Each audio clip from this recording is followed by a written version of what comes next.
Welcome to the Art of Climate Dialogue Stories from Iowa, produced by myself, Vivian M. Cook, and the Eco Theater Lab.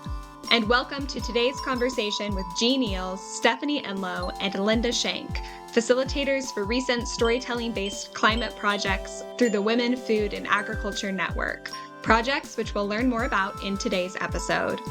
But first, Jean, Stephanie, and Linda will start us off by reading some of the micro-stories shared by women landowners who participated in these climate initiatives.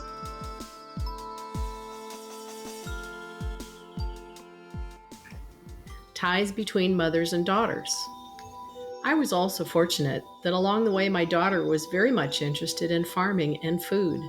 It is now her chosen profession. As I was taking farm-related seminars, she was doing her coursework.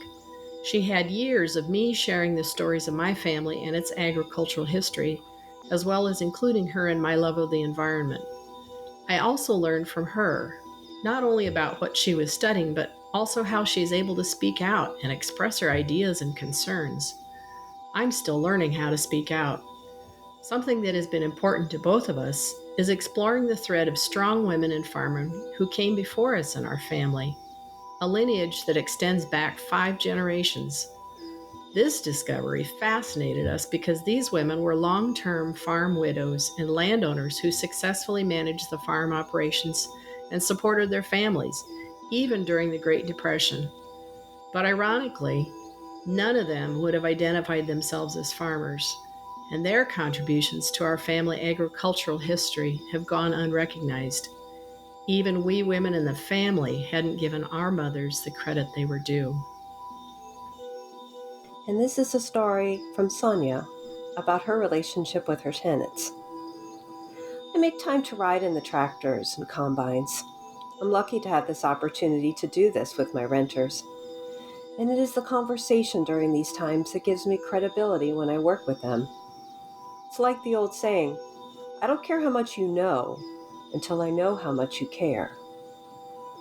These conversations and the questions I ask are the ways my renters know I care. I try to interact with my renters throughout the growing season and at a year-end meeting. I usually start the meeting with, I believe in continuous improvement. I then ask these 4 questions. What needs to be done to improve the farm? How should we prioritize improvements? How do we budget for those improvements? What is something new you would like to try? These questions, and the time it takes to talk through them, sometimes several times, really show not only how much I care about what they're doing, but also how much I want them to own the decision too. It becomes about how I am supporting them. And this is a quote from another landowner named Irene. Ultimately, I know that the land needs a voice, not just to be extracted from.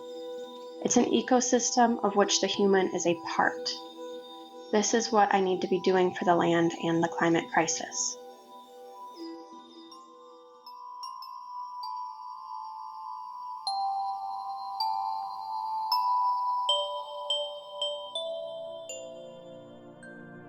Addressing climate change is urgent, but in order to move toward action, we first have to find ways to talk about climate change with one another. The Art of Climate Dialogue, Stories from Iowa, is a podcast series featuring 13 conversations with artists, farmers, community-engaged researchers, and community organizers and activists who have all used arts and storytelling strategies to talk about climate change and agriculture. Through this podcast, they generously share these strategies so that listeners can implement them in their own communities. I'm Vivian, and I invite you to explore the art of climate dialogue with me. As we enter into these conversations around climate action, sustainable agriculture, and community-engaged arts in Iowa, the Eco Theater Lab and I want to first recognize that Indigenous nations have been leaders in such conversations for centuries and continue to be today. Iowa now occupies the homelands of Native American nations to whom we owe our commitment and dedication. Iowa is now situated on the homelands and trading routes of the Iowa, Meskwaki, and Sauk, Oto, Omaha, Ihanktawa, and Santee, And because history is complex and time goes far back beyond memory, we also acknowledge the ancient connections of many other Indigenous peoples here. The history of broken treaties and forced removal that dispossessed Indigenous peoples of their homelands was and is an act of colonization and genocide that we cannot erase. And as a result, Indigenous ecosystems within Iowa have suffered from extraction, degradation, and unsustainable agricultural practices, contributing to the ongoing climate crisis. Understanding and addressing these injustices is critical as we work toward climate dialogue, action, and justice in our communities. My thanks to podcast interviewees Shelley Buffalo, enrolled member of the Meskwaki tribe, Lance Foster, enrolled member and tribal historian of the Iowa Tribe of Kansas and Nebraska, and Sakawis Nobis, Plains Cree Soto of the George Gordon First Nation, for their collaboration in developing this acknowledgement.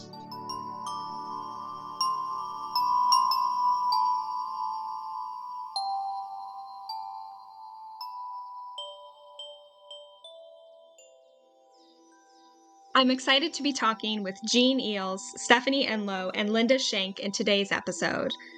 Jean operates E-Resources Group, LLC, from Webster City, Iowa. She grew up on an Iowa farm where there were no cockleburs. She conducts research and conservation programs with Women, Food, and Agriculture Network and other partners. Stephanie is the Director of Programming for the Women, Food, and Agriculture Network, or WFAN, and a PhD candidate at Cornell University.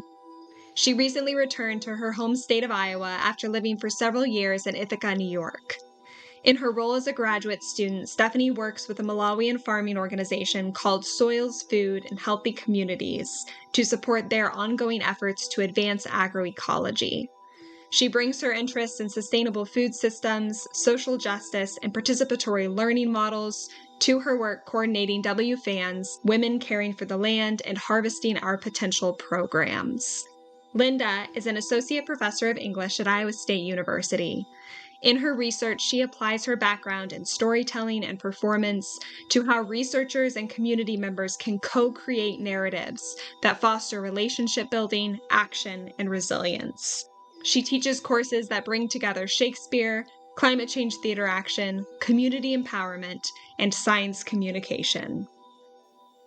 Hello, Jean, Linda, and Stephanie. Thank you so much for joining the podcast today. To start us off, can each of y'all introduce yourselves briefly so that the podcast listeners can recognize your voices during our conversation today? I'm Jean Eells. I'm Linda Shenk. Hi, I'm Stephanie Enloe. Wonderful. So at the beginning of this episode, y'all read for us several micro stories shared by women landowners who participated in a climate action project you facilitated through the Women, Food, and Agriculture Network. I know you are currently in the second iteration of this exciting initiative. So can y'all describe for us the history and goals of this project?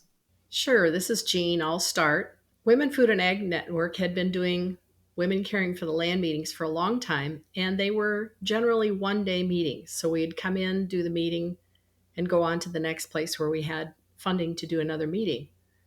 And we really wanted to be able to work with women on a repeat basis. So the idea was to work within a watershed, a smaller boundary, and work with women 3 times was the original.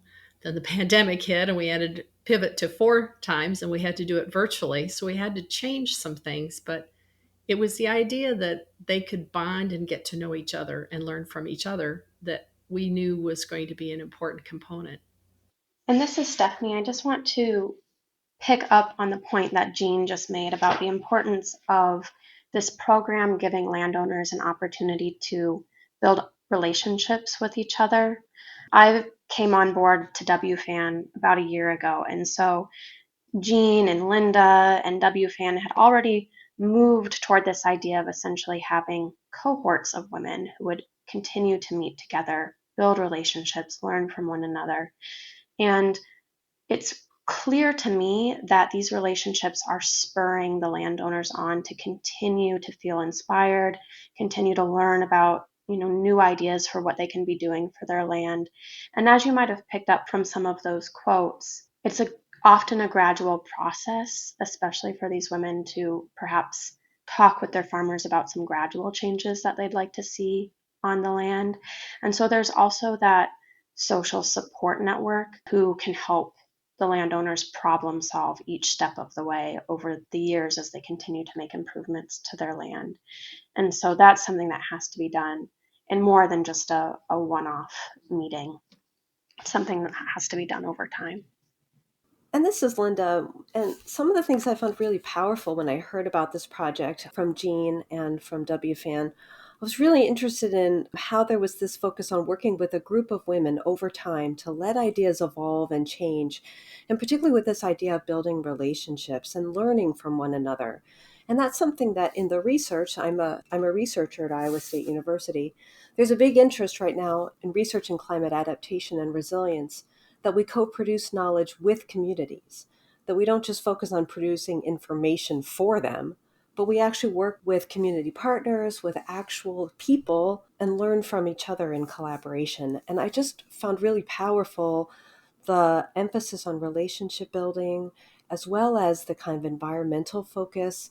And so bringing to this then a real emphasis on storytelling was just a really powerful mix for me.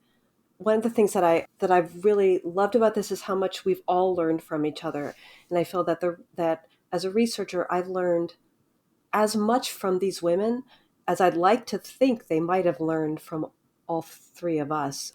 It's really been a sense of us all collaborating together.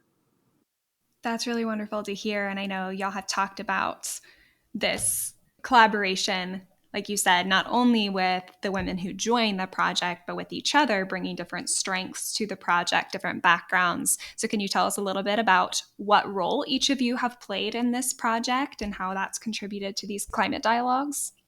Sure, I'll start again. This is Jean, and part of what I do is I try to connect the conservation and the climate pieces together in ways that the women talk about it, rather than coming at those topics the way scientists might come at it, which might be a whole different language base. So really focusing on the stories and hearing what women are saying and what are they interested in, how are they connecting to those things has been really important.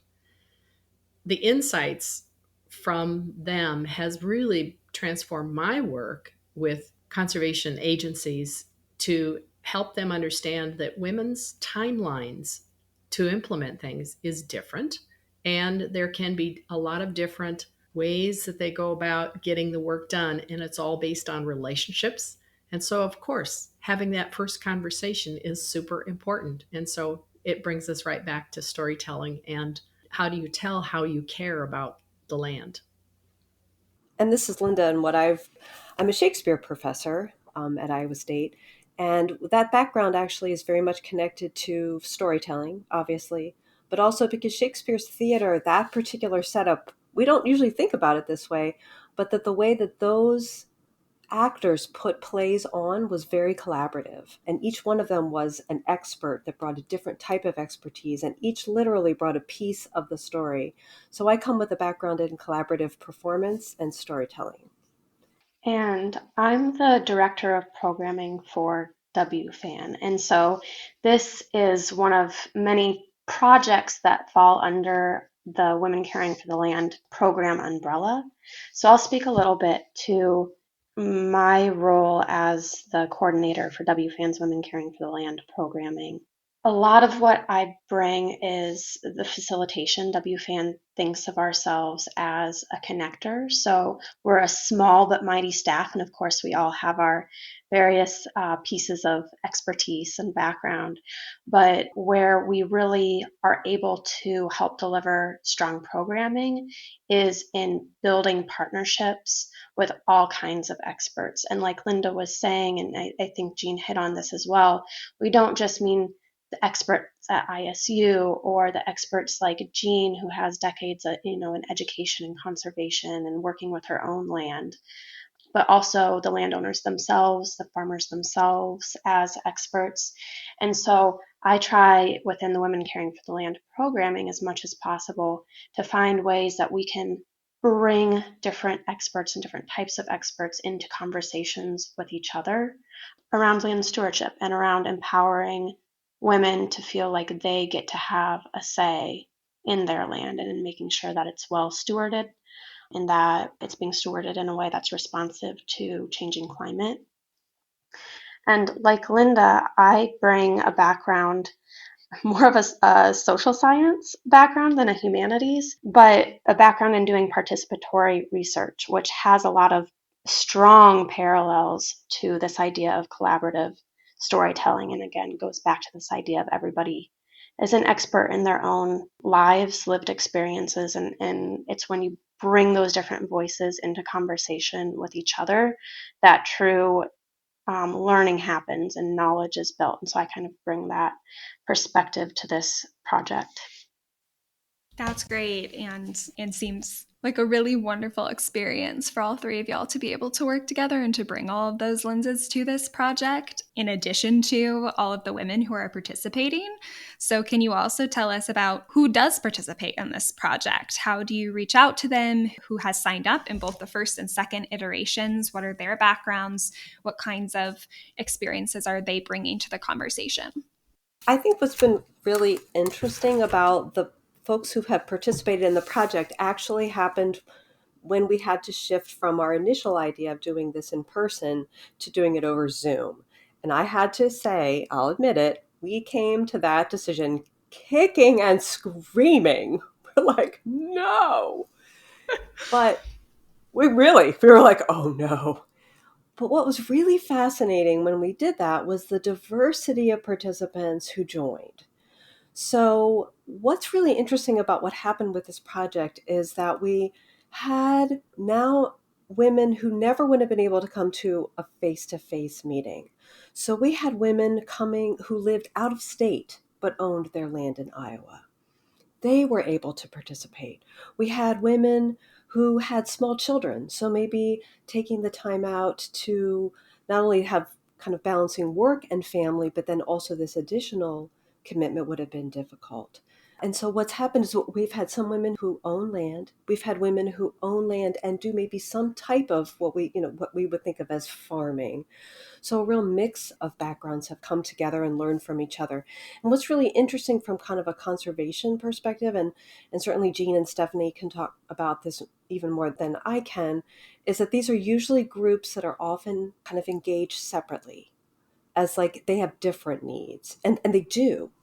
But by bringing them all together, it's this idea that Stephanie was talking about of everyone has a particular expertise, everyone's bringing knowledge. And when we bring that diversity together, that's when we really create really interesting knowledge. And that's what happened with the diversity of the women who come together that we have found. I can't overstate how different their land circumstances are. As a conservationist, when I heard them talk about what they had that they would be coming to meetings with, I was just kind of flabbergasted how well they hung together. But not only did they hang together, but they loved getting together with each other. And so it was that power of relationship. Again, it's not about the content always. They definitely drove content. They were all eager for content. And I really had to keep hopping to keep up with the kinds of needs each one of them had and kind of keep them woven together from a conservation standpoint. But it was the story and the narrative that carried the thing.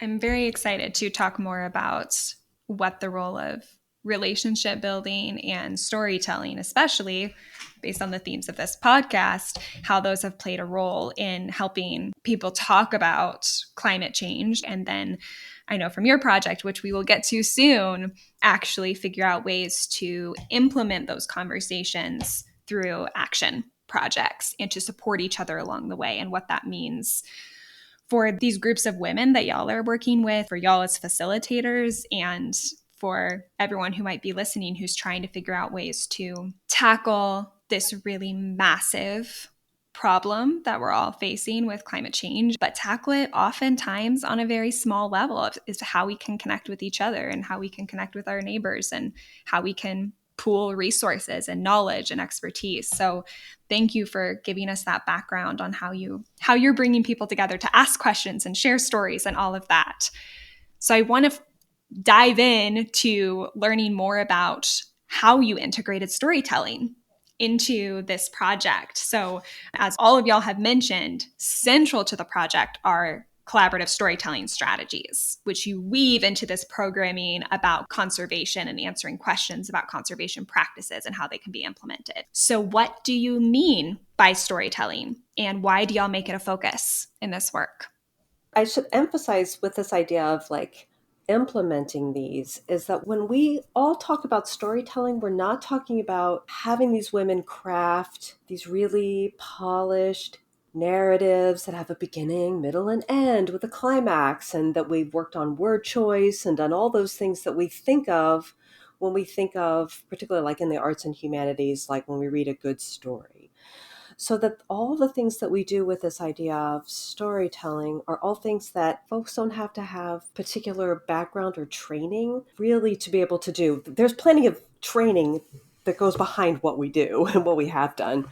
But at the same time, like to get started with it, it's really starting with having repeated and different types of moments where different people share their experience and their interests.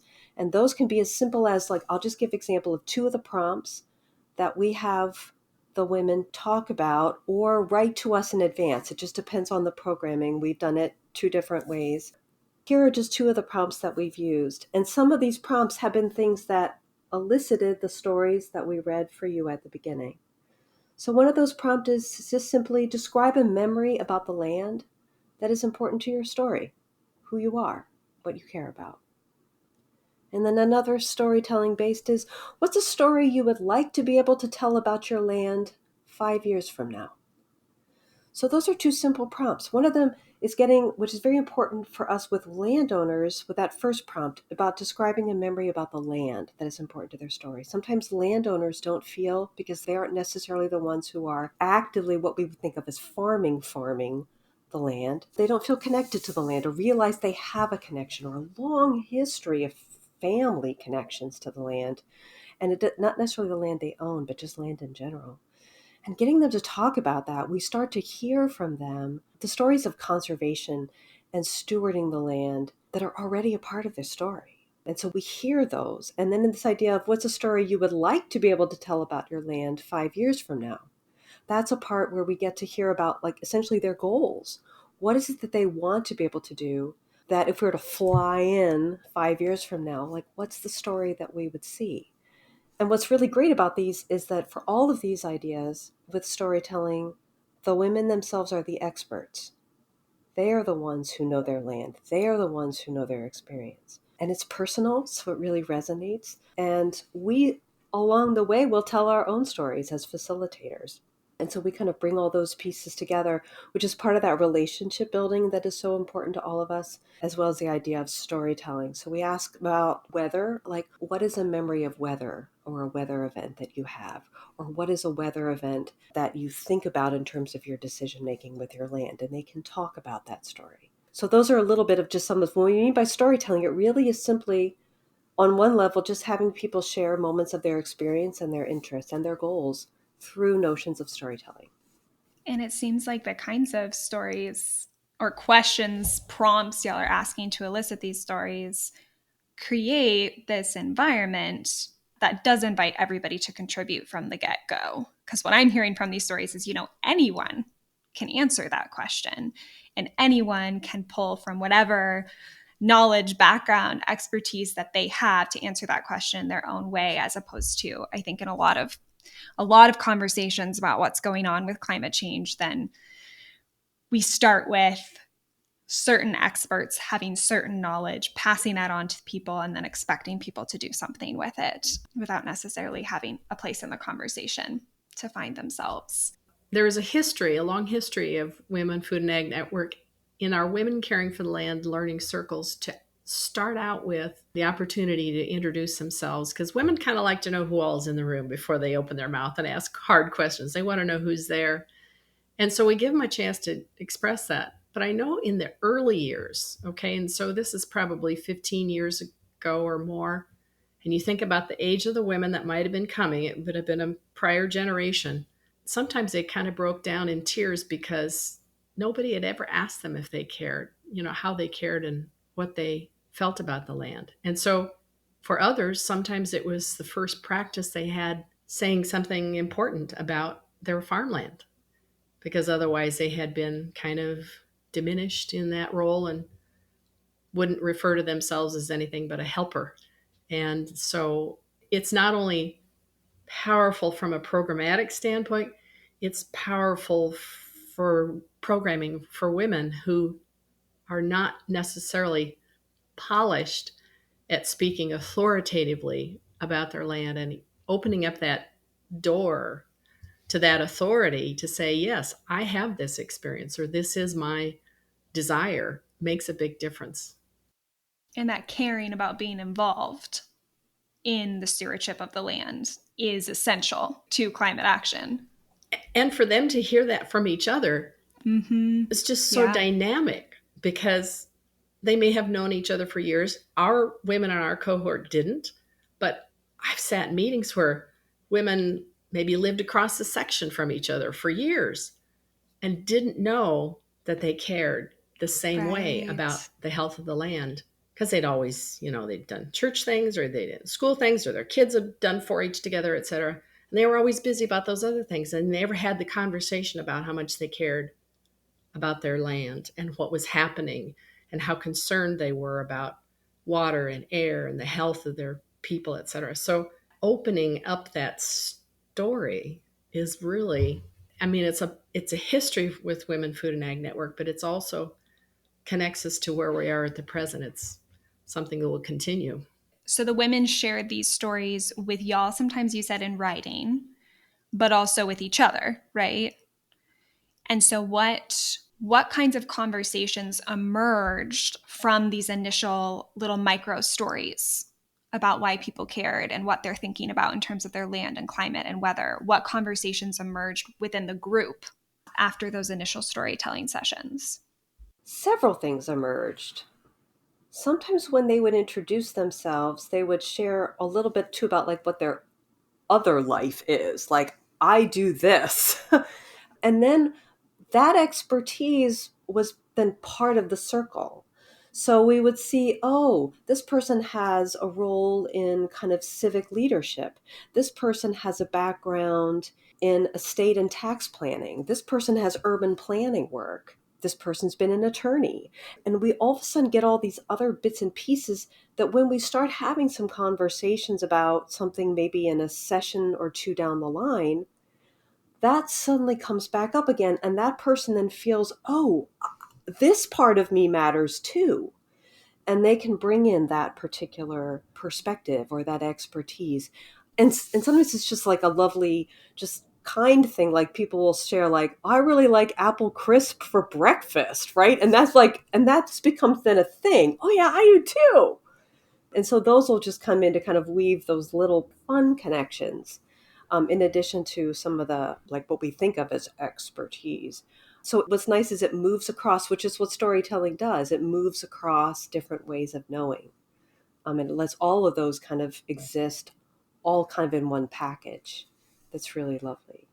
And so what'll happen, I guess I should just say too, is that what'll happen is not only will they then begin to ask each other, so then they'll ask another person a little bit about their idea or their land or something they heard them talk about their land. So it can be that too. And then they add that in. And then over time, what happens is then as we do each progressive session, is their stories begin to weave together. And they begin to say, well, I'm really now inspired to do this because that's what Sonia is doing. Or I got this idea because Irene does this. And so then their stories begin to connect together and overlap. It sounds like these stories lead to shared resources too, and shared knowledge about what could be done and could be expanded on in their own communities, even if they live states apart. So we've gotten kind of a sense of what these stories have led to, what kinds of questions you're asking that lead to these micro stories. Could y'all give us a sense of kind of what the progression of the project looks like? So you have multiple listening sessions. Can you tell us where they start and what they're leading to, what you do in each session, how you build that storytelling network on itself? For one of the projects, and the one that we're primarily focusing on today, which is this cohort model, where we bring a group of women landowners together for several meetings that span 6 months or so. We found women who would be interested in participating. And the first session was really about getting to know each other, explaining what the project was or is. And as we've gone on, we've gone deeper into people's stories, but also deeper into some quote unquote technical information that the women can then come into conversation with, if you will, around, okay, how does this shape my vision for my land for the future? And one of the meetings that we did, they were individual meetings with each woman landowner rather than a group meeting.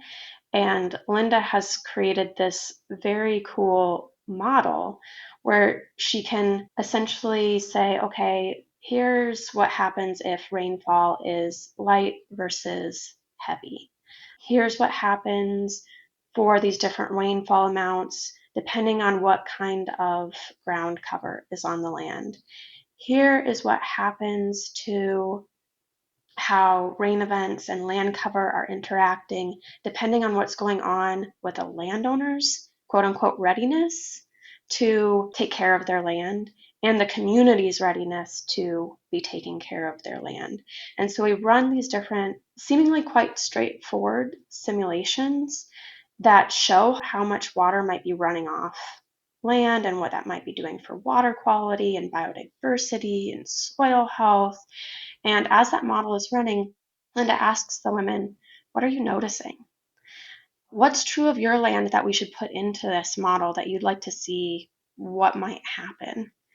Let's talk about your relationships with other people who might be involved in managing this land, or other people in your community, or people in your watershed, and how does that affect what's going to happen to your land? And so, there's this kind of back and forth where we try to stay away from a kind of top-down educational model. We're bringing different information into conversation. The women are telling us, this is what I see. Here are the relationships. Here's how my land acts when this happens. Here's the type of rain events that I've been seeing more and more of lately. And then we're like, let's find your farm on a watershed map. What do you notice about where you are in the watershed? Let's talk about what that has to do with how water is moving across your land.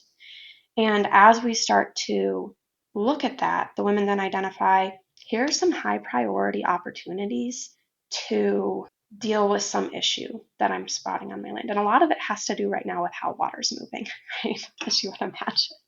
And what that has to do with soil quality and health.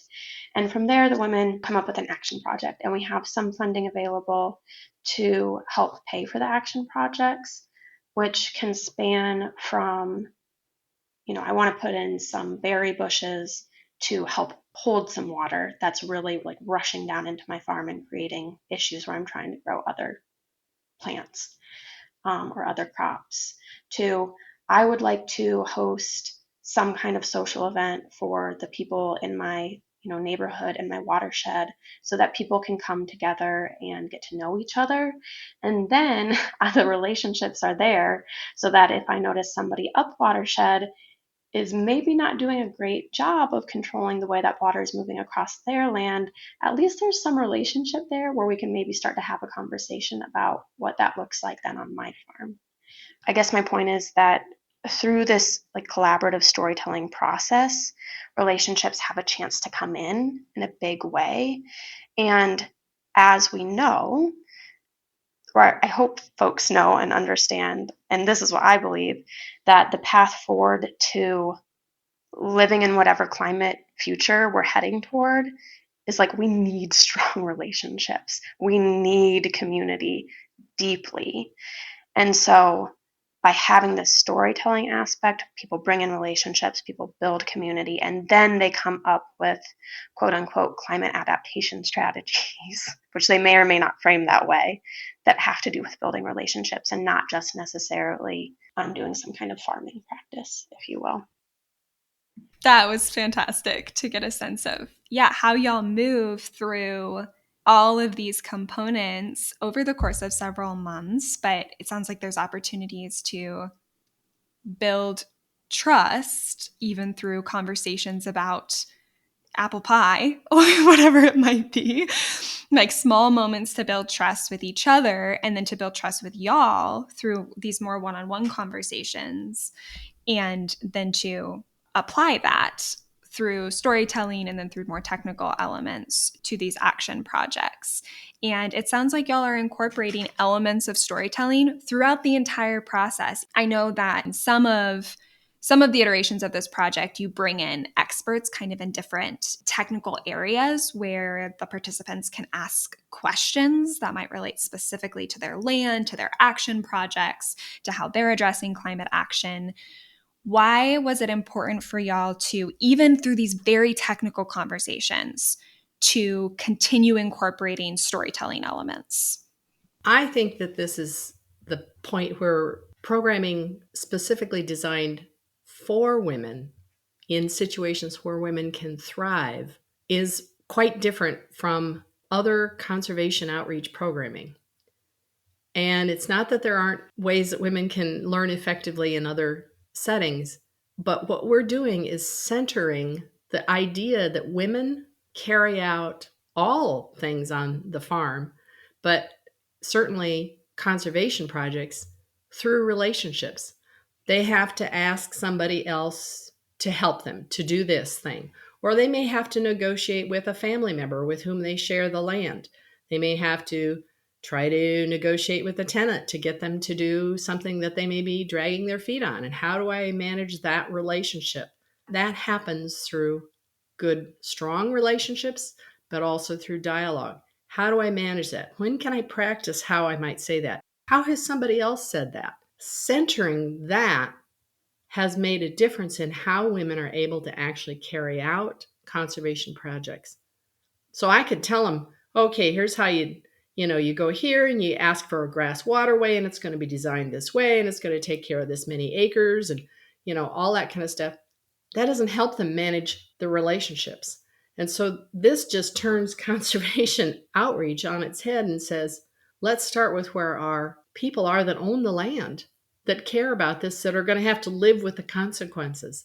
Let's start with them and then start adding the conservation technical expertise that they need when they need it, the way they want it, and they direct the questions. Completely different than you have to know all of this. And that's where I want to really emphasize the point that Vivian made earlier about trust, because trust breeds the ability to be vulnerable.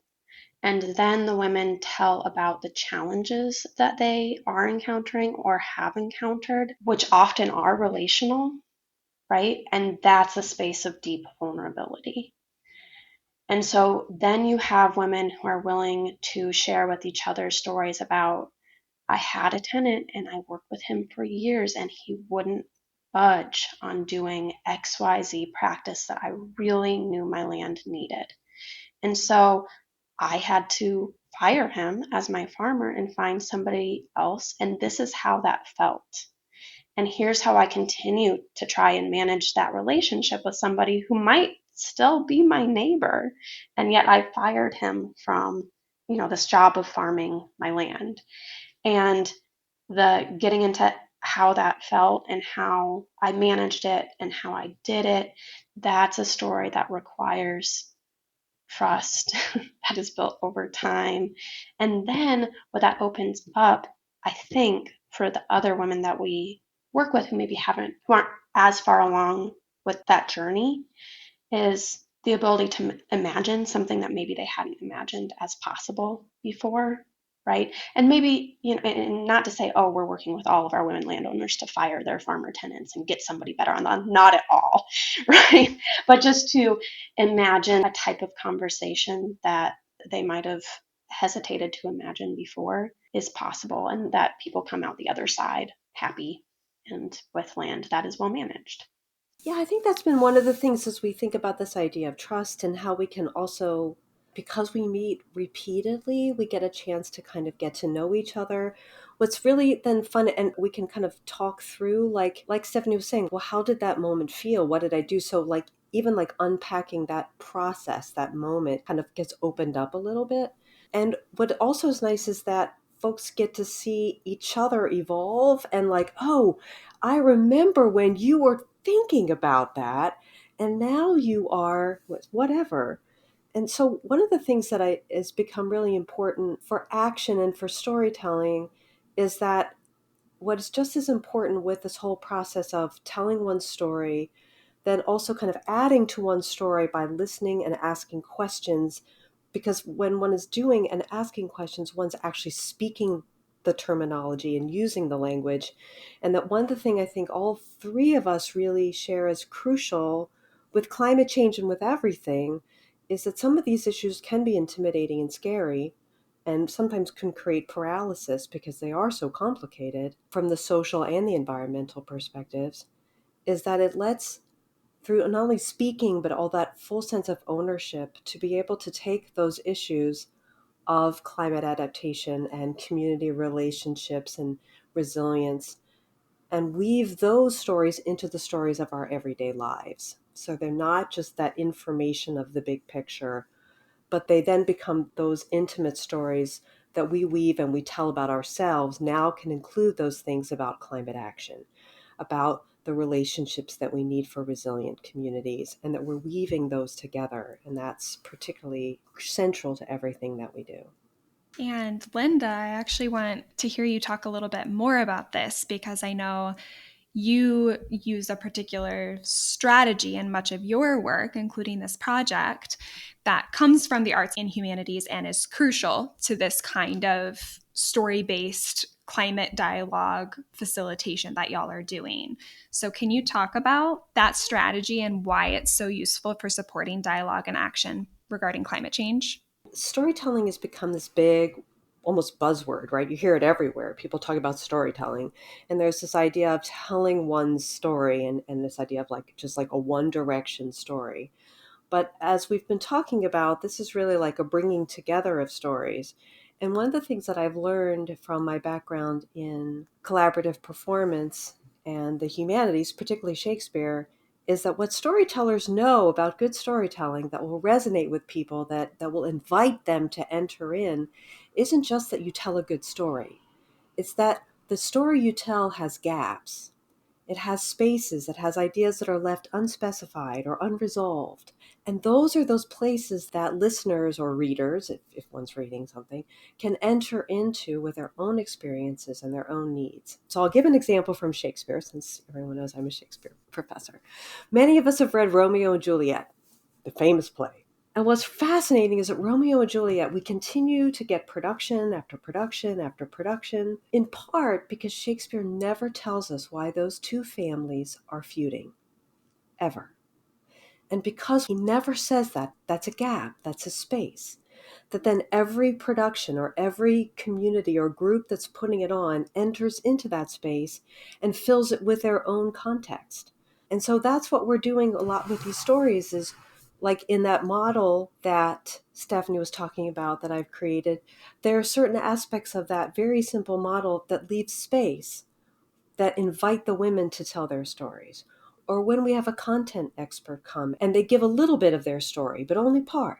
And then the women ask questions and then bring out more of the story. And then women ask how then their story enters into. And I think sometimes when we think of storytelling, we jump too quickly to the idea of a finished and complete story.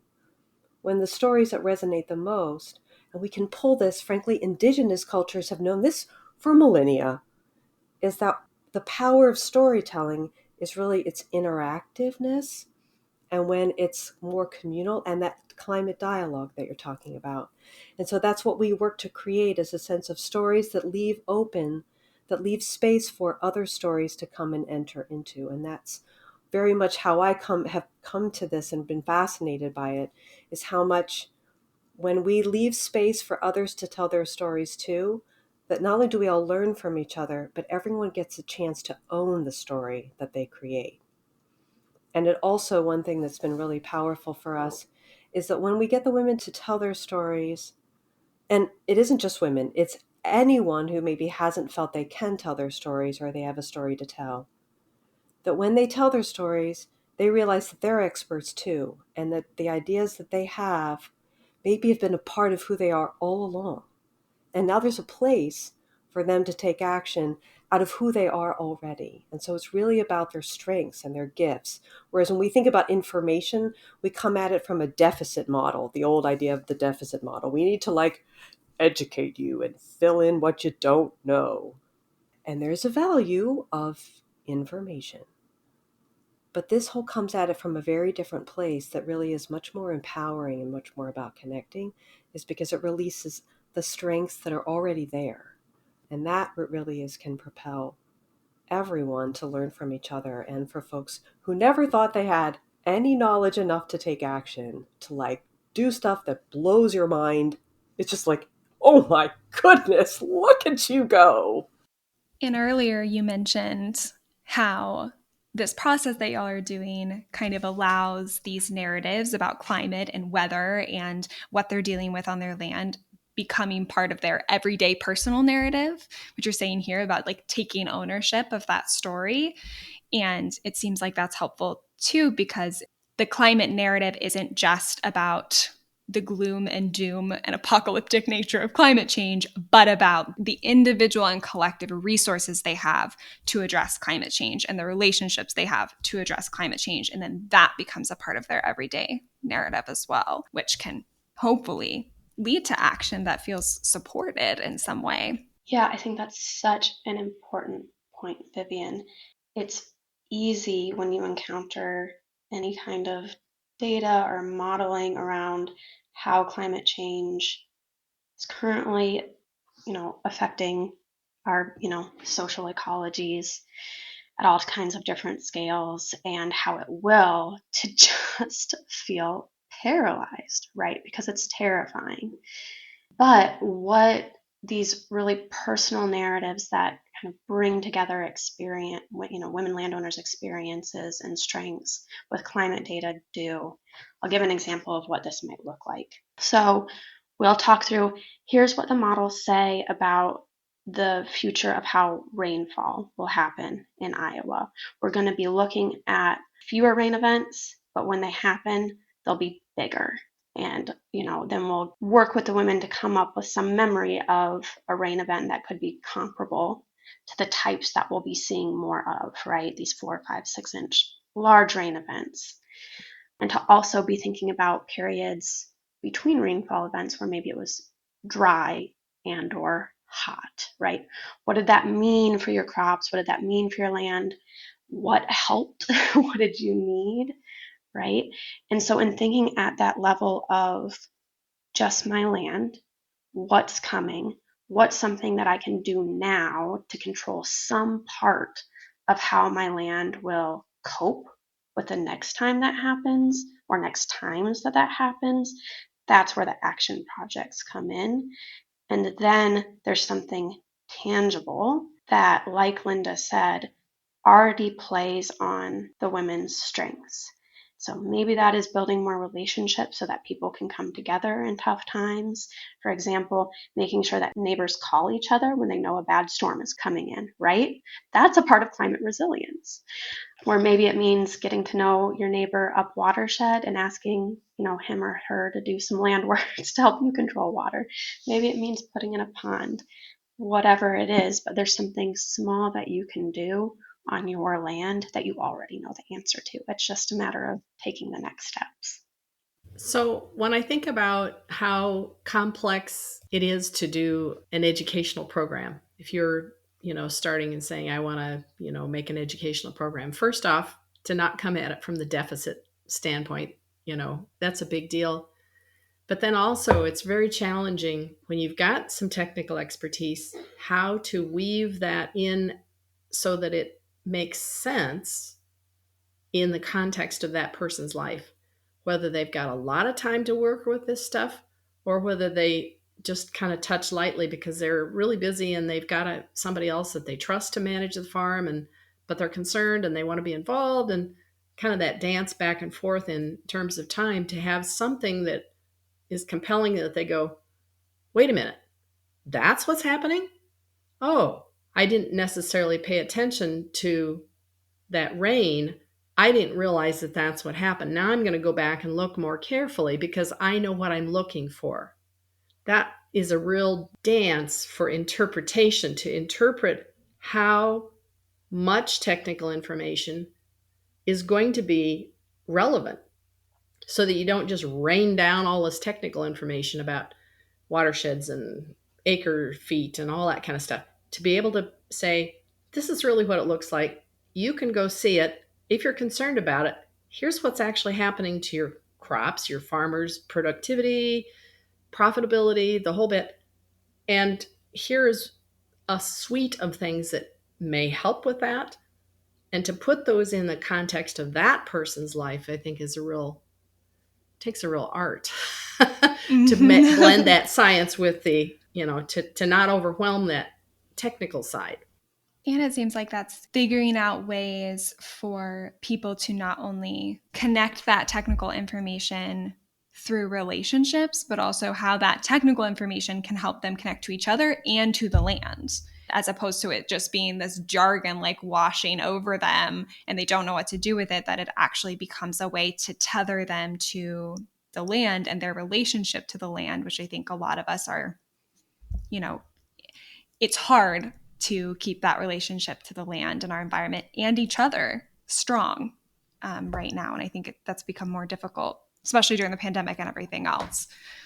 And that it gives them agency. And Jean, I wanted to have you talk a little bit more about this idea of agency and about how the role of storytelling can potentially help combat the invisibility that so many women farmers and landowners face in the agricultural space.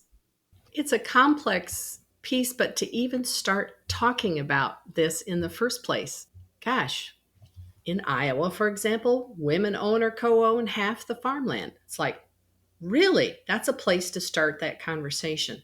And once you start that conversation, well, if they own it, what are they doing?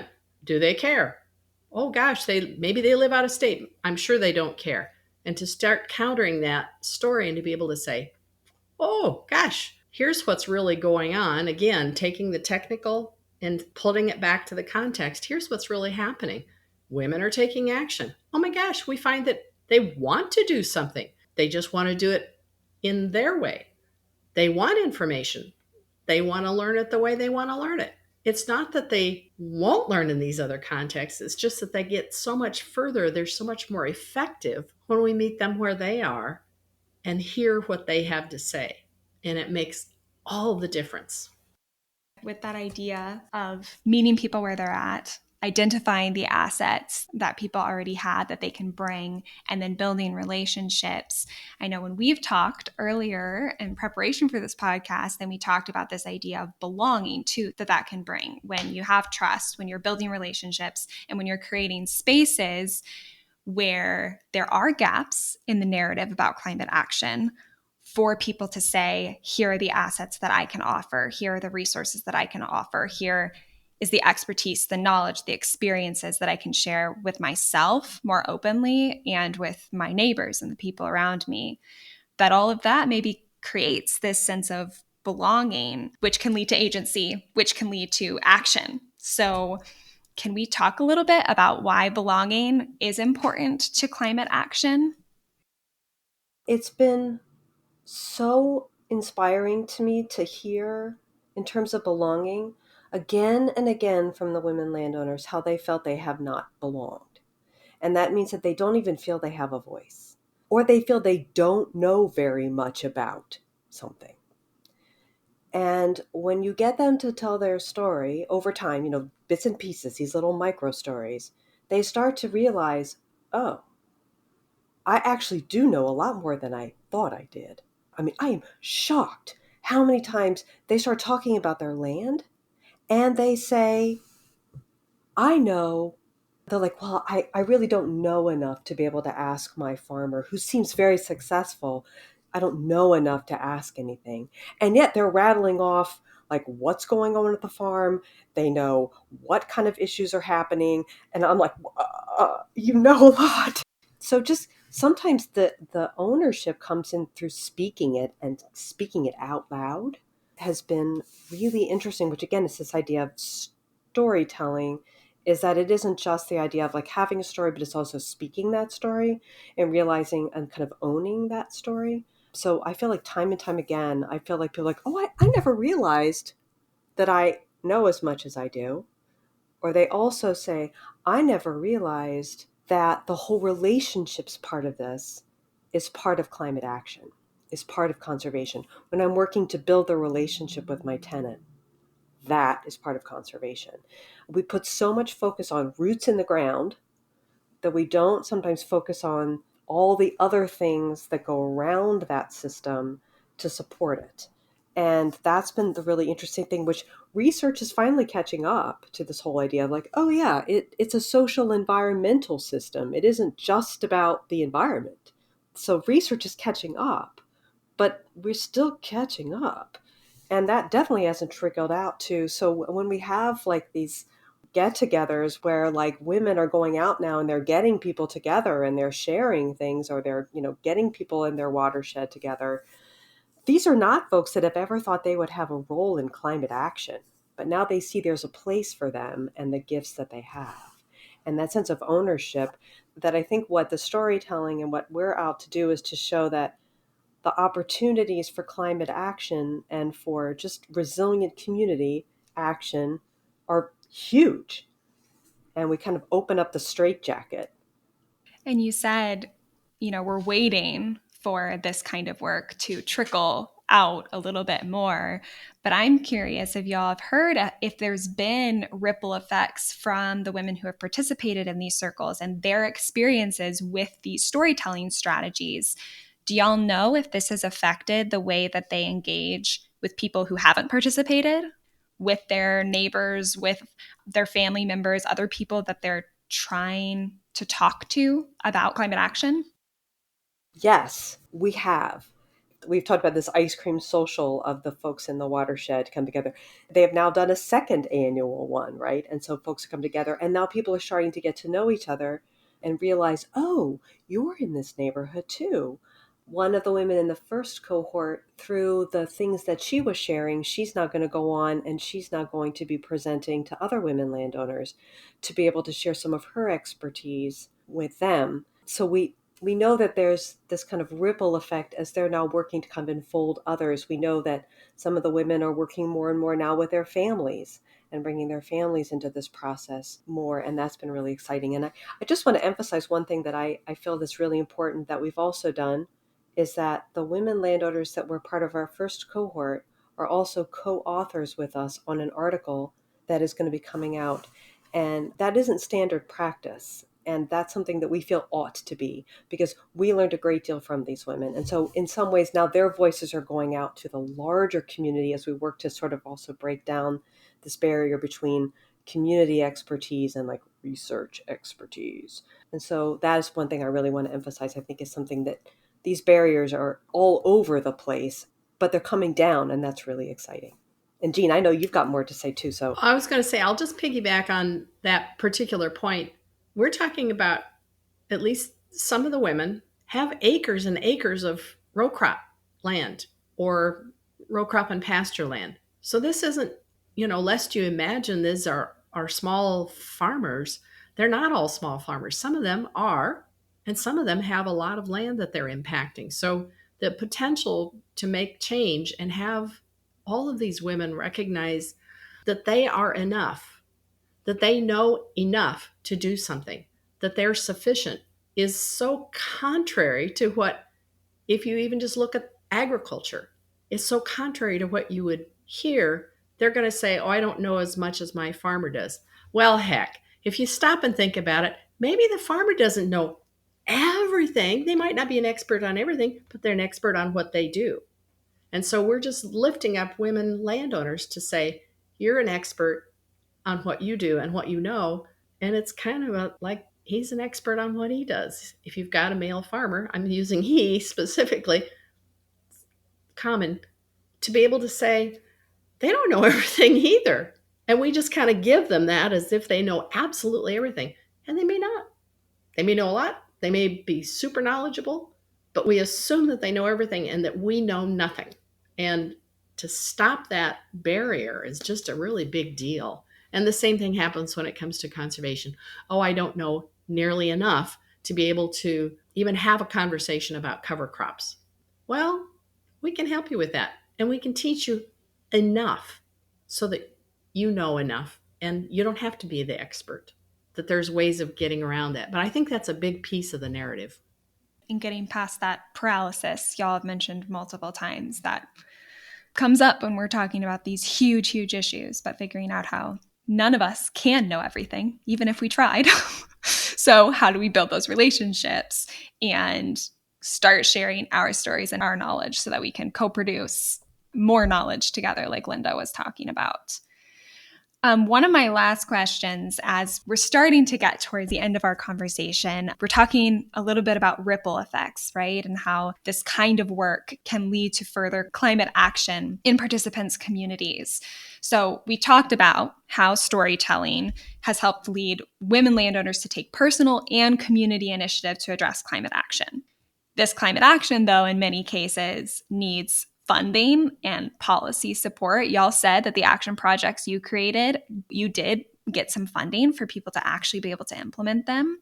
So what role do you think storytelling has to play in propelling climate policy in agricultural communities? One of the things I think that the storytelling allows us to do is to stop that paralysis, because our assumptions about funding and how funding should flow and when it should be delivered and how quickly you should be able to act. The timeline women have to carry out a conservation practice needs to be a little longer because they've got to work through other people. They've got to get somebody else to take action too, and they've got to stay on top of that and work with those relationships and maintain all of those. So it's a different timeline. And I think that's a policy piece that really the storytelling is how we can share that, and how we can share what women are actually experiencing is through that storytelling of what they have told us. You know, it's an open door there. So I think that's one of the pieces that I think is pretty important, that storytelling can change that, because we wouldn't know this about women's timelines otherwise. Oh my gosh, you know, at the end of a 2-year project, you should have so many acres of this in the ground and that so many, you know, linear feet of this particular practice and this many practices in. Might need a little longer timeline. Doesn't mean that it won't get done. It'll get done. It's just that we need to let it go a little longer, or start it in a different way. You know, maybe we start the project by having a lot of opportunities for women to tell these stories and figure out what piece of this thing is going to make sense in their world. And then we start the clock running. I mean, I think there's a lot more creative ways that we can implement ag funding and ag policy. And I will tell you, as a long-time conservationist, I have been astounded at how much these women have done for the smallest amounts of money. In agricultural conservation, we throw thousands of dollars at programs. And I'm not saying we don't get results, but holy moly, these ladies are doing amazing stuff with dibs and dabs of money. And I'm not going to diminish their action one bit from the things that we talk about in the other conservation programs. It matters. That's a wonderful way, I think, to put that, about storytelling, not only challenging assumptions, but then shedding light on barriers and opportunities to getting policies passed, to getting access to funding, to getting access to the resources we need, and to move towards more equity and opportunities for collaborations in addressing climate action. I wanted to add to that too, with this idea of policy, is just as Jean's saying, like, policy tends to, again, focus on the big picture and the big projects, and to have these stories come out and begin to connect more with policymakers, I would like to think would kind of break open this idea of having smaller, to finding ways of policy making to support the small, the evolving, as well as those big projects. And that, I think, is something that could sort of kind of rock the policy world a little in a really positive way is like how sometimes by supporting these smaller initiatives, these smaller actions, how that really, I mean, it's like seed funding, literally. It's the small, and how that it can be really transformative. And that's something that, just looking ahead, I'm particularly excited about, is just kind of working with WFAN and with Jean, for Stephanie, and how we're going to be working with some others now across 4 different states to begin to sort of connect these women's voices with policymakers and begin to start to kind of bring out some of those things. And it'll be really exciting to see, like, how do we all learn from each other? That's actually part of the whole project's name, is co-learning. How do we learn from each other and change all of the way we do what we do, including policymakers? So I'm really excited about that.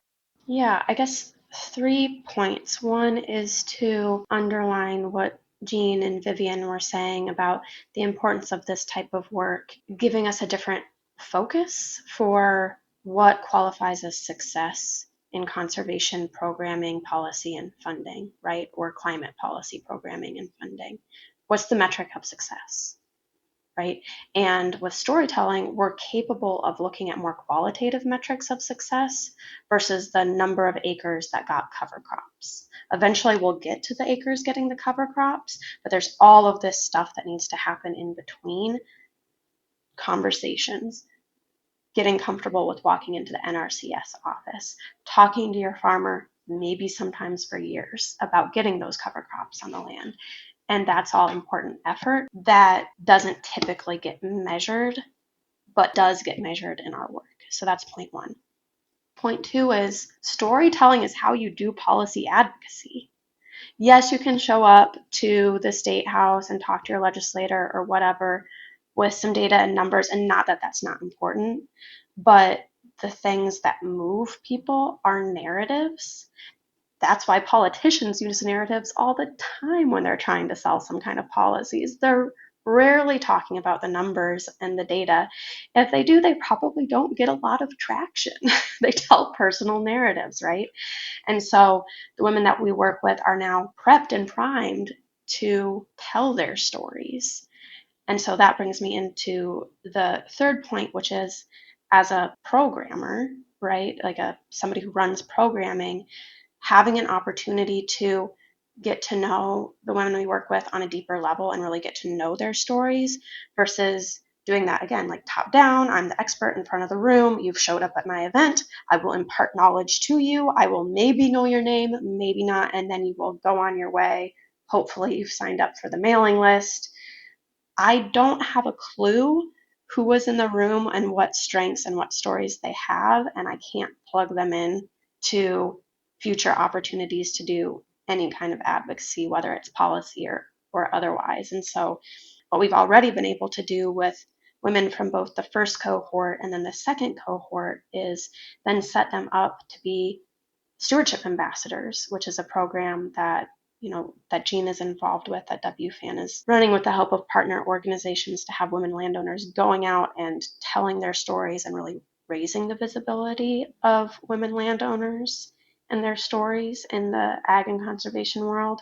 We've also sent people to DC for fly-ins to go talk to their legislators about climate and conservation policy and farm bill policy. So yeah, having the chance to hear those stories lets me know where to plug people in for future action.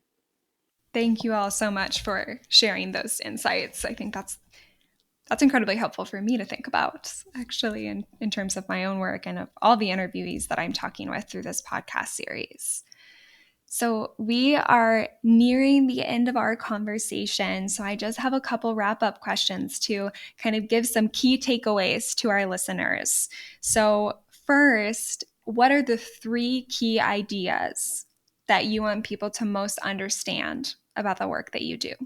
For me, it's that we as conservationists, as researchers, need not always to focus so much on telling a better story or being better storytellers ourselves, but how can we work to have our community stakeholders be the storytellers too, and to flip that a little bit from always the focus on us telling a good story to now engage the communities that we're working with as fellow storytellers? I'll say that women are fabulous partners in conservation, that they take action and they do things. And if we meet them in better ways, more effective ways, I think we can start to move the needle on things and we can make some things happen. But we have to stop and say, oh gosh, why wouldn't we market to, create events for, create situations, create funding streams, support networks? Why wouldn't we do that to an audience that owns and can influence half the land? If we continue to only talk to half, we're missing it. So women are worth reaching out to. They have great conservation concern, dedication, and it doesn't matter what that issue is, whether it's climate or conservation, it's there. People care. And I think for me, the strength of our work, not just the, women in this proverbial room, but also WFAN, also our community, is our success comes down to relationships and the strength and diversity of the relationships that we're able to build because of the importance of bringing together different types of ways of knowing and living.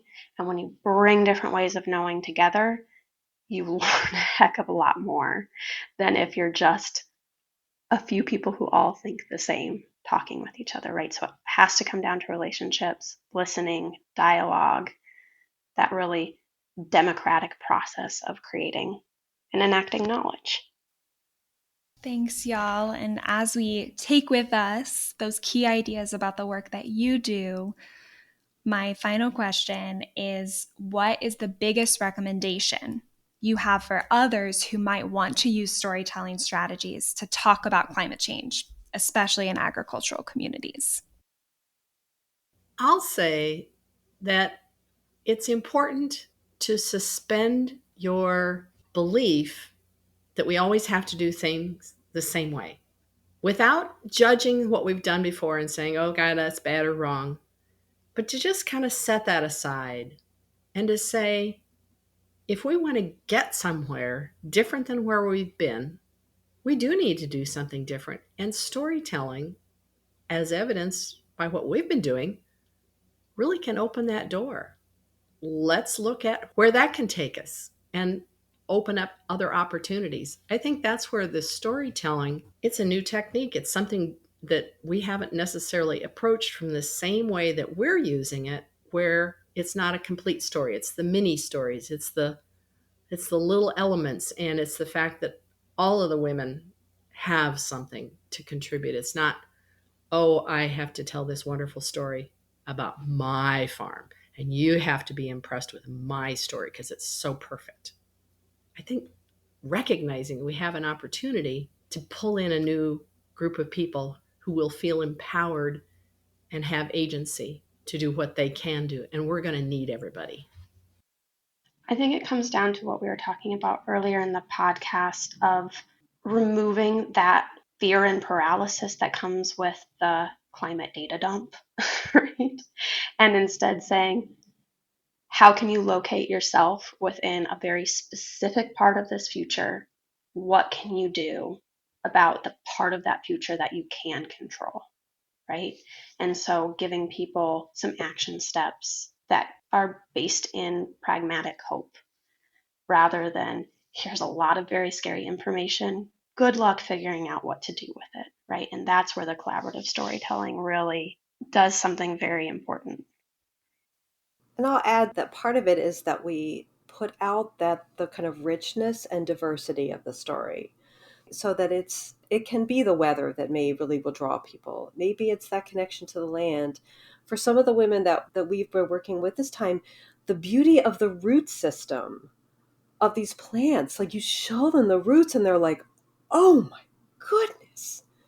Or that you show them the power of those relationships so that you show the variety of the story so that it makes it easier to find that pathway in for each person who has their gifts and their interests. And that's part of it too. It's the sense of the range of the story, which then just kind of doubles back to this idea that we all tell a better, more beautiful story when it's lots of us, when it's like a plural story, when we're all like sharing bits and pieces. And that to do that, it does not mean that any one of us has to be a brilliant storyteller. Every single one of us can implement these types of storytelling practices into what we're doing already. That it's doable, and it's not quaint and just cute, but that it's powerful and it's wisdom that when we listen, it's transformative. Thank you all so much, Jean, Linda, and Stephanie, for joining today.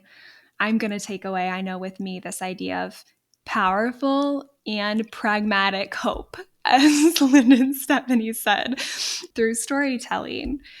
So right before we sign off, can you let our listeners know the best way to connect with y'all in your work in the future?